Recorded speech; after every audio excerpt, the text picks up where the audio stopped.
Saludos, humanos bellos. Soy Ronald Contreras. Bienvenidos a Diversión con Noxis con el enseñante Ronald Contreras. Ya estaríamos ya en el episodio 5, parte 4, donde nos estaría tocando el cuarto acto creativo de la fuente, podríamos llamarlo. En el segmento anterior les mencioné algo sobre esta imagen, a la que llamo el sabio desnudo. Les explicaba que es de un ilustrador del tiempo del ilustrismo.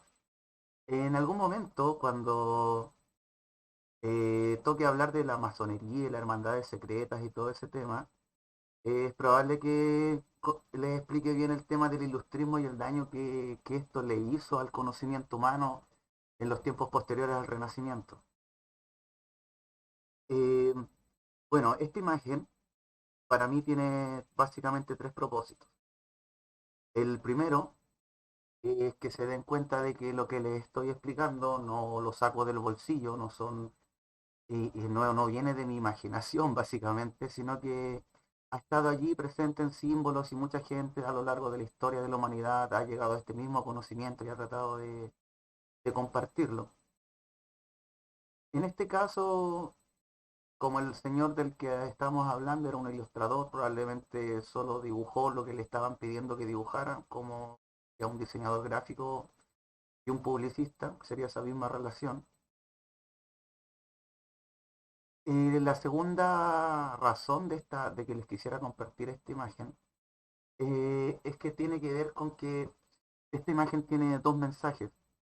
Uno que está codificado a través de arquetipos y el otro que está codificado a través de lo ideomatemático, que son los símbolos, que también puede usar arquetipos, pero son más puntuales en este caso.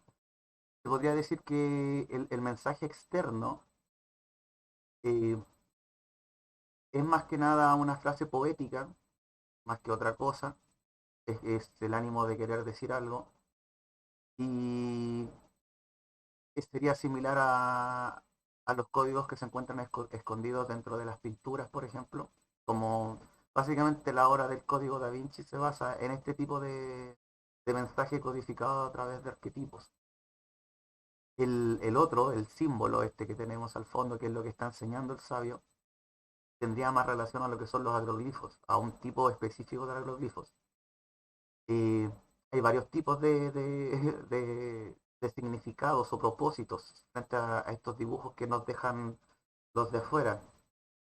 Hay muchos que son simplemente modelos de motores electromagnéticos para que dejemos de usar la energía fósil, lo que sería utilizar la energía del punto cero, que en palabras sencillas sería simplemente el valernos de la fuerza de los fenómenos naturales, rescatar un poco de esa energía para el uso de nosotros, como el giro del planeta y ese tipo de cosas.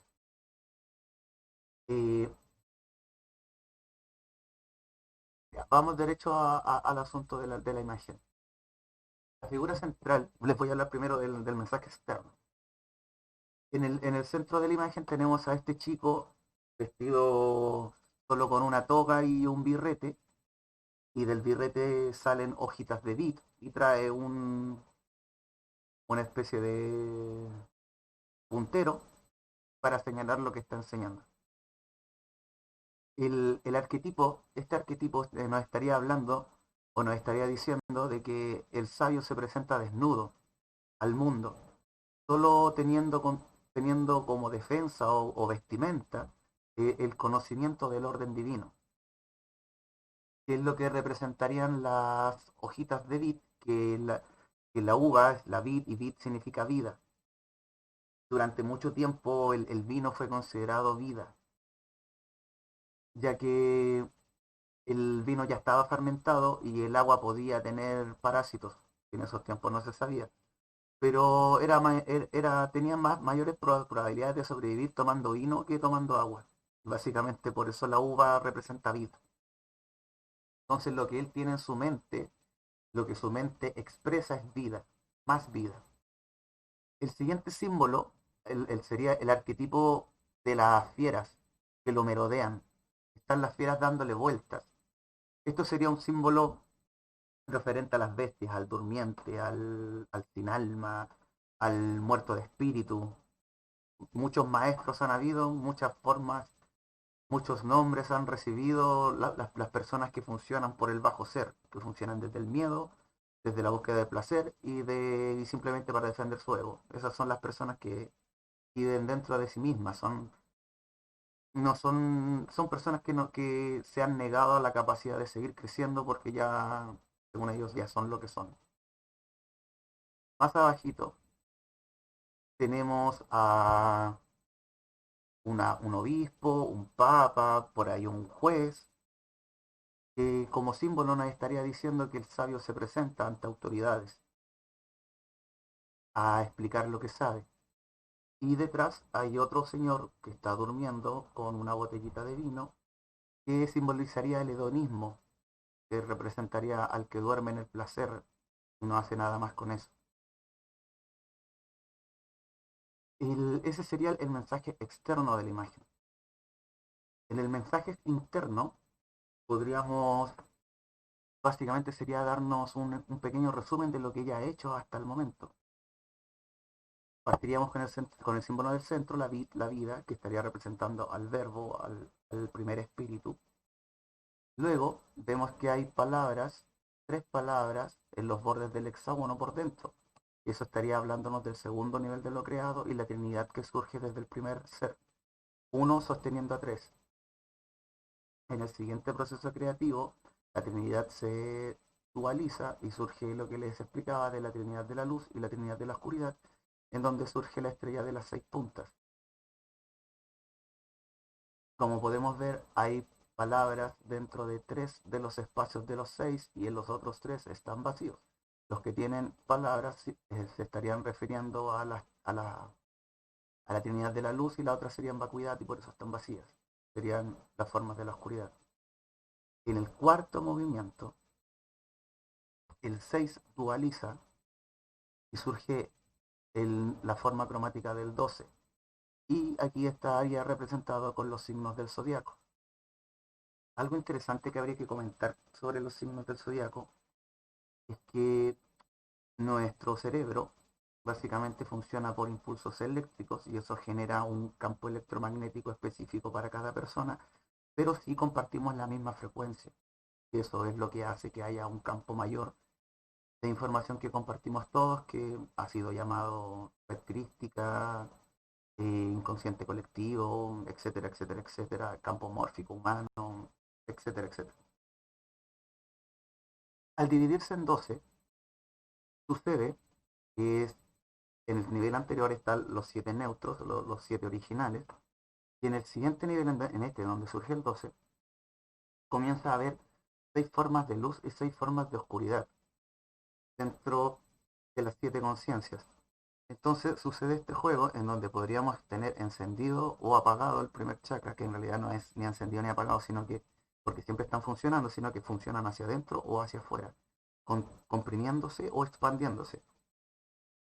Si uno funciona a través de las virtudes positivas de cada chakra, todos los chakras van a estar moviéndose hacia arriba, hacia afuera, y eso sería levantar la Kundalini Shakti.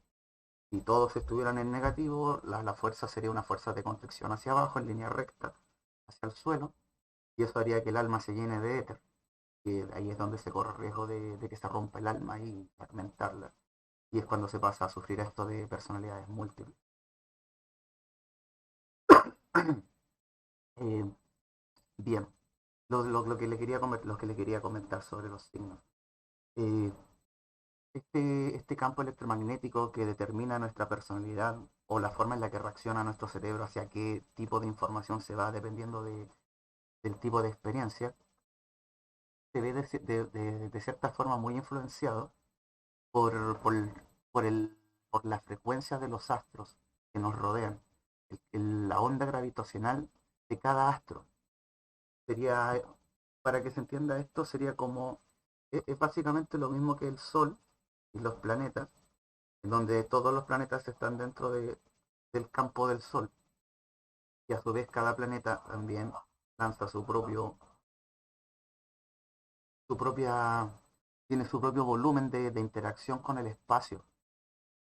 Entonces sucede que comienzan a haber distintas combinaciones de estas esferas cuando nosotros nacemos y eso predispone la forma en que las conexiones del cerebro comienzan a desarrollarse. Y eso hace que tengamos cierta tendencia a desarrollar ciertas aptitudes o falencias dependiendo de la fecha en la que nacimos.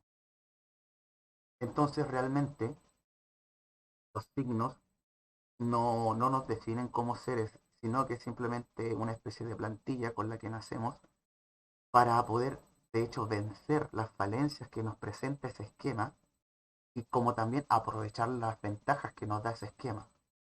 Yo, por ejemplo, soy Tauro y como Tauro soy ultramente porfiado, soy lo más porfiado que hay. Y eso quizás sea negativo en ciertos aspectos de la vida, pero en otros es muy positivo porque los tercos nunca retrocedemos, siempre vamos para adelante. No existe el rendirse. Entonces tenemos aspectos positivos y negativos que nos brinda esta influencia de la frecuencia específica de cada planeta, que ahí entramos a lo que es astrología. Eh, el 12, el orden del 12 se refleja en muchas cosas. A nivel de alma tendría relación a esto que llaman las familias álmicas, que es la razón de por qué yo me identifico como un enseñante. Los que puedan ver el aura, los que ven el aura sabrán que los colores que se logran percibir son reflejo de, de la propia alma de las personas y cambian dependiendo de las reacciones o lo que sienten las personas. En mi caso, por ejemplo, el color que predomina es el celeste, que tiene que ver con la capacidad de siempre estar abierto a nuevos conocimientos o siempre estar avanzando en el conocimiento. Su opuesto sería el celeste, el color azul oscuro, que sería el color que representa el bloqueo a la nueva información. Algo muy simpático sobre esto es que seguido o cada vez que puedo, cada vez que paso por un templo, alguna iglesia o algo y escucho que están dando el sermón, entro para ver el aura del pastor en cuestión y gran mayoría de las veces son azules oscuros y en otra gran parte de las veces son rojos oscuros, lo que significa que es puro ego, que es pura ambición, la razón de por qué están ahí parados hablando. Pero sí hay que reconocer que en algún par de ocasiones, con las que cuento con una pura mano, sí he visto personas hablándole a las congregaciones que son celestes, que son verde claro, personas que son violetas, personas que son blancas. Y bueno, más adelante les voy a explicar bien el tema de lo que significan los colores.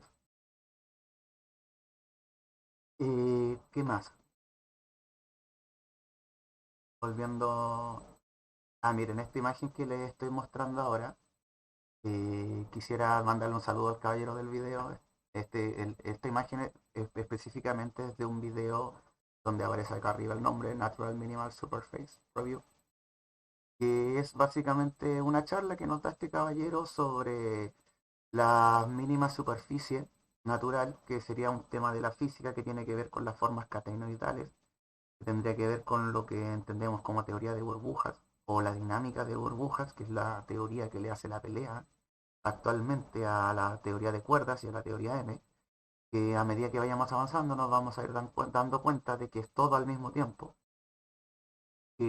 Algo simpático sobre este punto específico es que la ecuación que describe la cuántica son tres ecuaciones en una y cada una de ellas es un tipo de supersimetría. Lo simpático de esto es que una de estas ecuaciones, si la viéramos en lo macrocósmico, se estaría describiendo la teoría del multiverso. La otra teoría, la de cuerdas, si la lleváramos a lo grande, la otra ecuación estaría describiendo la teoría de cuerdas, pero en supersimetría, como si dibujáramos una esfera con líneas solamente, partiendo desde el centro hacia afuera. Ese tipo de supersimetría, una esfera nuevamente, la primera también es esfera. Y la tercera tiene que ver con la dinámica de las burbujas. Burbujas dentro de burbujas dentro de burbujas, un fractal de burbujas. Y son las únicas tres ecuaciones que han logrado sobrevivir la cuántica porque la cuántica se expresa a través de la supersimetría. Todo al mismo tiempo y el observador manifestando una de ellas. Una forma sencilla de entender cómo funciona la cuántica sería como si cerráramos los ojos y tomáramos una pelota, la lanzáramos al aire. En algún momento esa pelotita va a llegar al punto Q, que en física significa el punto de mayor fuerza. Estaríamos refiriendo a este momento en que la pelotita no sube ni baja, sino que se queda estática por un momento en el aire. En ese momento, para el observador que tiene los ojos cerrados y no sabe dónde está la pelota puede estar en cualquier parte, así que realmente está en todas partes al mismo tiempo. Cuando la pelota cae y abres los ojos, sabes en dónde cae, en dónde está. Pero antes de eso eran todas las posibilidades al mismo tiempo. Y más o menos de eso se trata la cuántica. Más adelante, probablemente cuando lleguemos a la parte en donde les explique cómo funciona la mente, como para más o menos aclarar el tema este del holograma, que se está usando pésimamente, que no es como lo están hablando la gente, no es como... El holograma no significa lo que la gente está creyendo que dice al decirlo. Eh, bien, esta forma del catenoide triple dual sería básicamente la forma en que el prana se mueve en el alma. Esto hay que imaginarlo dentro de un toroide y dentro de esta figura estaría el vector en equilibrio, el espíritu adentro.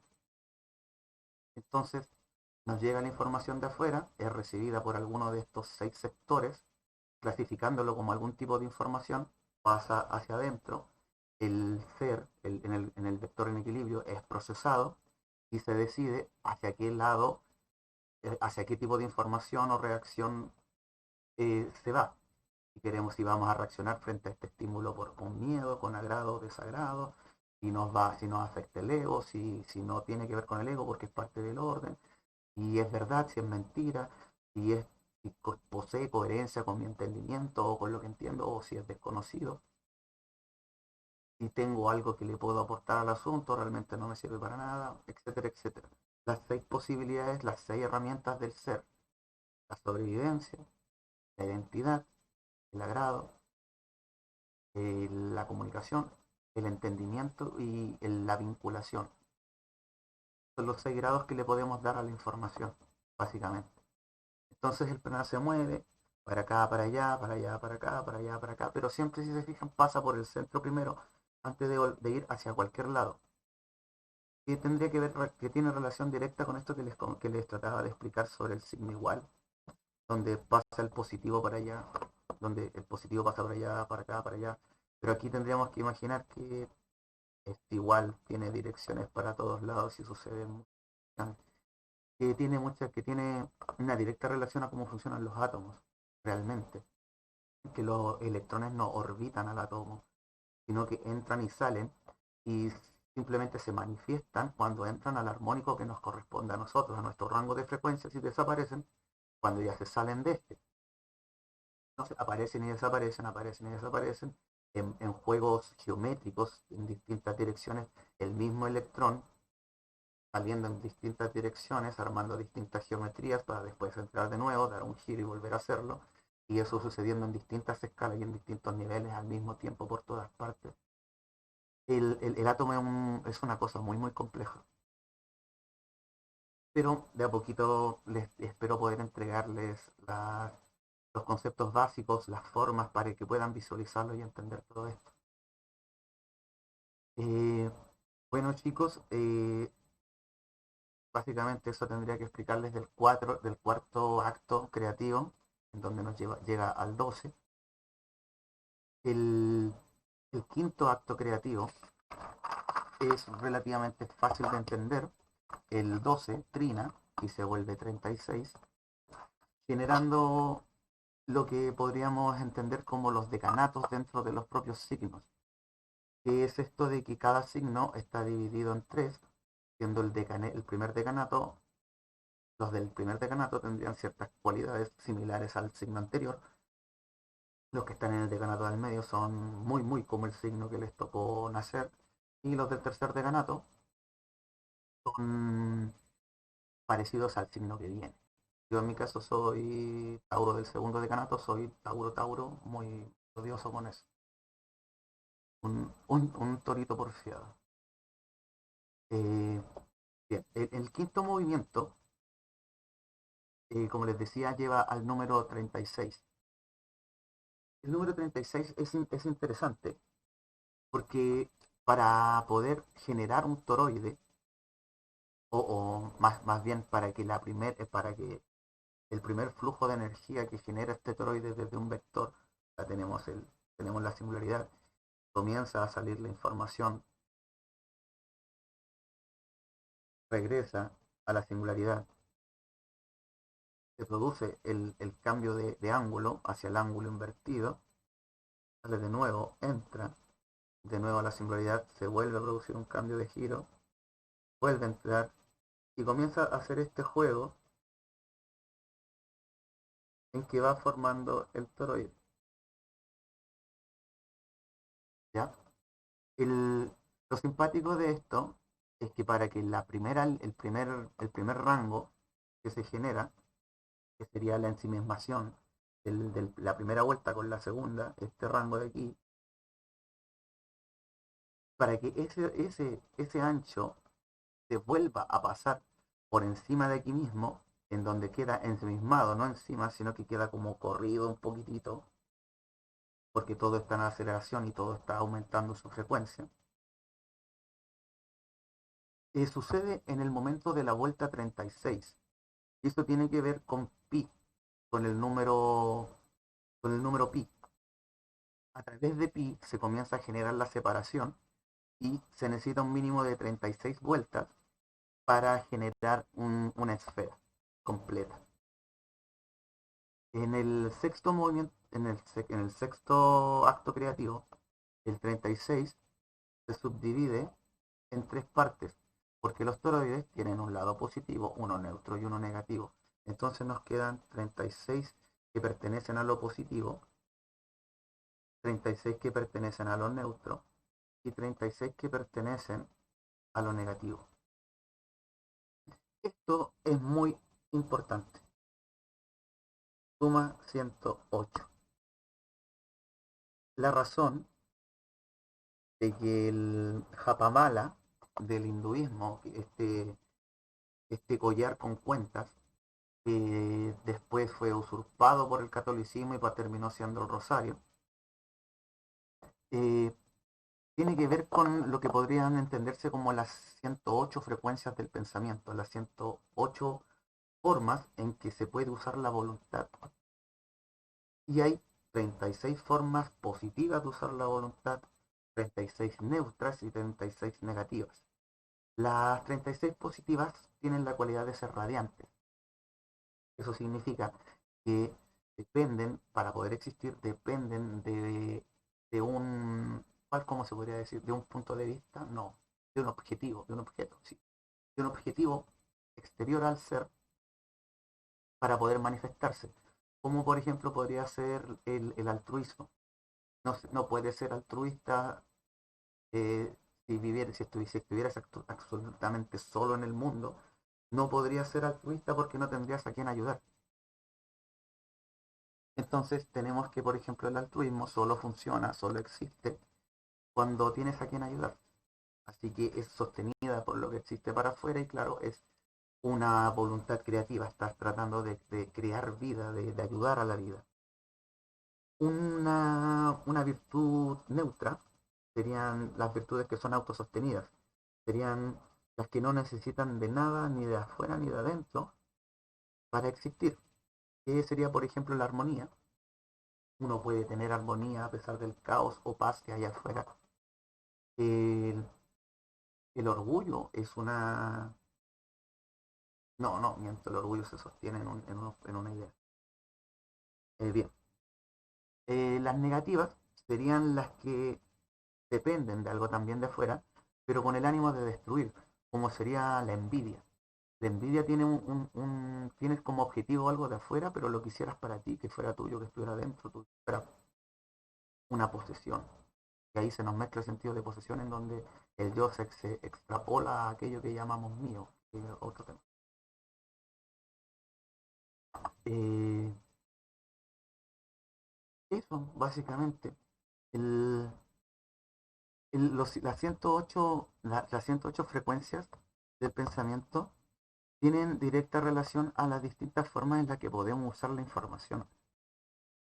Y se podría decir que hay 108 formas de combinar la información. Ya podríamos tomar dos de estas formas, combinarla y obtener información desde lo que estamos operando.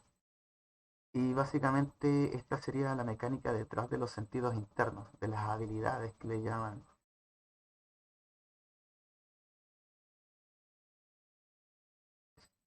Son formas de la voluntad. Eh, por ejemplo, hay gente que es capaz de ver el aura, por ejemplo. Específicamente hablando, el aura es una octava lumínica que está entre el rango visible nuestro normal y lo que llamamos ultravioleta. Es como el dial que está entre esos dos, entre el espectro de la luz ultravioleta, que debería llamarse ultraazul realmente y no ultravioleta, y el infrarrojo. O sea, no el infrarrojo, era el rango visible. Aquí sería el rango visible y por debajo está el infrarrojo. Este sería el rango del aura. Y sería una especie de remanente lumínico que queda entre la capa de lo visible y el ultravioleta. Y hay gente que tiene la habilidad innata de poder ver eso. Pero no solamente existe la forma de ver el aura a través de los fotones solamente, hay gente que lo percibe de otras formas, hay gente que lo siente electromagnéticamente, hay gente que detecta los positrones, la forma invertida del electromagnetismo y también sirve. Hay muchas formas de llegar a la información dependiendo de cómo usas la información. Bueno, ya eso sería sobre el quinto movimiento. El sexto y el séptimo simplemente solo complejizan el asunto, solo lo llevan un poco más lejos. Y ya entramos al nivel de cómo se ordenan todas las cosas. Por ejemplo, el, el siguiente nivel, algo simpático del 108 es que llevamos 116 elementos. Solo 108 de estos elementos pertenecen a nuestra escala real. Los otros 8 que han logrado encontrar por debajo es una octava, es la octava de abajo, por eso son 8. Se podría seguir haciendo hacia abajo, pero realmente lo único que van a hacer es encontrar materia más densa. Que podría servir para hacer naves y cosas como eso, un material resistente, pero bueno, nos falta bastante para eso. Eh, ¿Qué más puedo añadir? Eso, hasta ahí quedaríamos con esta parte. Si se fijan, hasta el momento hemos hablado del vector en equilibrio, que sería el punto, el toroide, que sería la esfera, el cilindro, que sería el puente cuántico, el tetraedro, el doble tetraedro, que viéndolo como el triple catenoide doble, pasa a ser otro más de los polígonos, otro de los sólidos platónicos, y ya no es, ya estaría saliendo ya casi de lo básico, y podríamos empezar a hablar sobre los demás sólidos, el cubo, el octaedro, el icosaedro y el dodecaedro, que tienen más relación a otro tipo de fenómenos en la manifestación. El cubo tiene que ver con la propia autodelimitación que el ser se da a sí mismo. Y tiene directa relación con este tema del cubo de Saturno, que es algo que me interesa que me interesa mucho explicarles a qué se refiere exactamente lo del cubo de Saturno, la adoración a Saturno, qué relación tiene con esto, y, y la influencia de la oscuridad y todo eso. Eh, el octaedro tiene relación al torque, a la forma en que llega la información de arriba o de abajo. Por eso tiene relación a las pirámides, porque básicamente las pirámides son tapones gravitacionales. Y cuando lleguemos al octaedro les voy a explicar eso. El icosaedro y el dodecaedro tienen relación al latido, esto que les decía de que el electrón simplemente viene desde el centro, sale, desaparece, o sea, se expresa desde la singularidad, viaja, llega a nuestro armónico, aparece y después desaparece cuando sale, pero ese proceso es un latido, se expande y luego se contrae, se expande y luego se contrae. tanto aquí como en la antimateria. Entonces realmente son 4 movimientos, uno de expansión y contracción de este lado y expansión y contracción del otro lado. Y eso es lo que dibuja básicamente, y eso más o menos es para que entiendan este jueguito que alguna vez van a pillar por ahí, este jueguito de que les hacen con el enneagrama, de que hay unos triángulos y triángulos para cada triángulo, y son 3 triángulos. El efecto mariposa habla de esto, de ese juego. Uno que manda ya, otro que manda acá, hay uno más chiquito, uno que es solo un tercio, 2 tercios, un tercio, un tercio, 2 tercios. Y al combinarse, el resultado final es el uno manifestado de lo que nosotros vemos realmente. Si nosotros nos pusiéramos a ver, por ejemplo, la forma en la que grafican las moléculas, ponte tú, son siempre hexágonos, pero en realidad no son, se ven como hexágonos en 2D, pero si lo viéramos en 3 dimensiones, nos daríamos que es una esfera con curvas hacia adentro, convexas. Y del lado de la antimateria están las esferas generando esa forma, complementándose. Entonces hay un átomo, un contraátomo, hay moléculas contra moléculas del otro lado completando la figura completa. Y son cosas de que la ciencia aún no ha querido, realmente esa es la palabra, no han querido verlo. Gracias chicos por su tiempo y continuaríamos con lo que nos queda con el sexto y séptimo movimiento o acto, los actos creativos de la fuente. Y de allí podríamos saltar a otros temas. Gracias chicos, hasta luego.